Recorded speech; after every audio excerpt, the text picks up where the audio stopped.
Hello বন্ধুরা, আসসালামু আলাইকুম। আমি আজকে রান্না করব টমেটো এবং মটরশুঁটি দিয়ে রুই মাছের ঝোল। রুই মাছের ঝোলের জন্য এখানে নিয়েছি আমি 5 টুকরো রুই মাছ।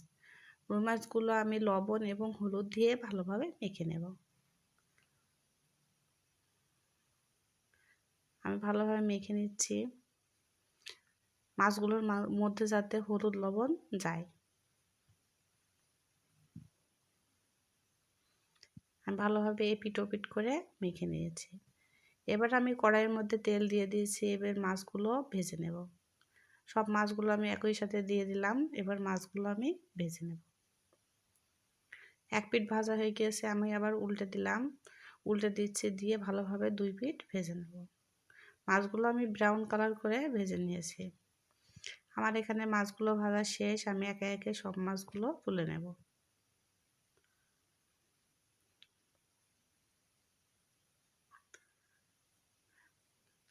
মাছগুলো তুলে নিয়ে আমি এর মধ্যে দিয়ে দেবো পরিমাণ মতো পেঁয়াজ। পেঁয়াজগুলো দিয়ে আমি ভালোভাবে ভেজে নেব।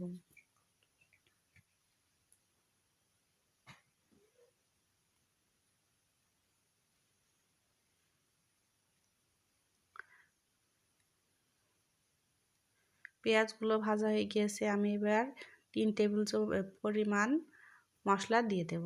এখানে আমি জিরে, সরিষা, ঝাল, পেঁয়াজ, রসুন একই সাথে বেটে নিয়েছি। তার মধ্যে দিয়ে দিলাম পরিমাণ মতো লবণ।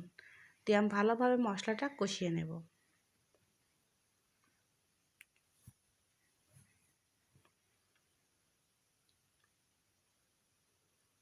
আমার ভালোভাবে মশলাটা কষানো হয়ে গেলে আমি এর মধ্যে দিয়ে দিব মটরশুঁটি।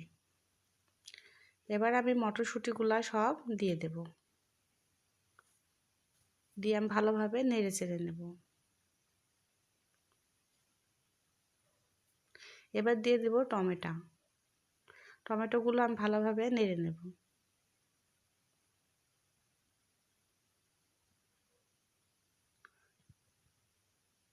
টমেটোগুলো ভালোভাবে নেড়ে চেড়ে নিয়ে এর মধ্যে দিয়ে দেব হলুদ। হলুদ দিয়ে আমি ভালোভাবে নেড়ে চেড়ে নেব।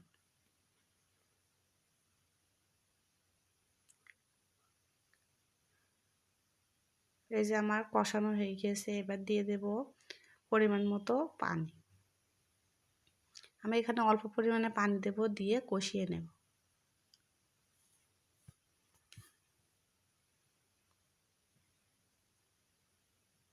এবার আমি ঢাকাটা দিয়ে দিলাম, দিয়ে কিছুক্ষণ কষিয়ে নেব। এই যে দেখুন আমার মশলা কষানো হয়ে গিয়েছে। এবার আমি আবারও একটু নেড়ে চেড়ে নেব। নেড়ে চেড়ে নিয়ে মাছগুলো আমি দিয়ে দিলাম। দিয়ে আমি ভালোভাবে নেড়ে চেড়ে নেব, যাতে মশলাটা মাছের মধ্যে যায়।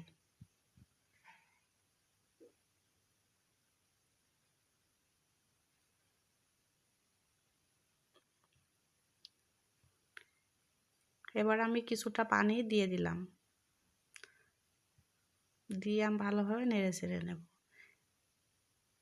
এই পানিতেই আমার মাছটুকু রান্না হয়ে যাবে। এবার আবারও আমি ঢাকা দিয়ে দিলাম, দিয়ে কিছুক্ষণ রেখে দিলাম। দিয়ে আবার দেখুন বন্ধুরা, আমার মাছটা কতটা সুন্দর হয়েছে। এবার আমি একটু ধনের পাতা উপর থেকে দিয়ে দিলাম।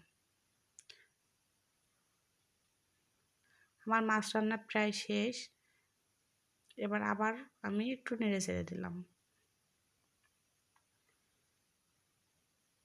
এখানে আমি কোনো প্রকার শুকনো ঝাল ব্যবহার করিনি, আমি কাঁচা ঝাল দিয়ে তরকারিটা রান্না করেছি। আমার মাছ রান্না শেষ। এবার দেখুন আমি মাছটা নামিয়ে নিচ্ছি। আমার মাছ রান্নার রেসিপি যদি আপনাদের ভালো লেগে থাকে, অবশ্যই আমার চ্যানেলটি সাবস্ক্রাইব করে পাশে থাকবেন।